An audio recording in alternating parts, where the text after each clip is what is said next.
आई, बड़ा परेशान कर गई। लोगों ने कहा हुजूर बीबी, फरमाने लगे मैंने घर के अंदर जगह बनाई हुई थी, एक पर्दा लटकता था, इस तरफ मैं बैठता था, उस तरफ अगर कोई औरत मसला पूछने आती तो पर्दे के उस पार बैठ के वो बात करती। तो मेरे बेटे ने मुझे आके बताया कि एक बूढ़ी औरत आई है बाहर मसला पूछने, तवज्जो करना जरा बात पर। फरमाते पर्दे के पीछे बिठाया, मैं भी बैठ गया तो बीबी आई और जचे तुले लफ्जों में फटाफट उसने बात शुरू कर दी। इमाम साहब फरमाते बूढ़ी थी पर उसने बात छेड़ी पर्दे के पीछे बैठ के, तो बड़े जचे तुले 2-3 जुमलों में कहने लगी, इमाम साहब मसला पूछना है। फिर मैं पूछो। कहते मैं बड़ा तैयार था और मैं अल्लाह ने बड़ा इल्म से उन्हें नवाजा था। कहते मैं परेशान कभी नहीं हुआ था, लेकिन ये बीबी परेशान कर गई। फरमाते हैं मैंने कहा बीबी पूछो।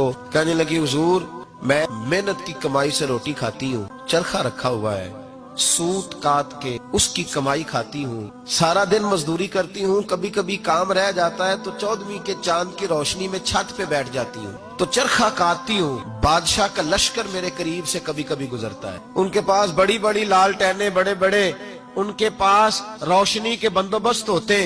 लश्कर बादशाह का गुजरता है तो बहुत बड़ा लश्कर होता है, कई किलोमीटर तक वो गुजरता जाता है, तो कई दफा अचानक उसकी रोशनी भी मेरे चरखे पे पड़ जाती है।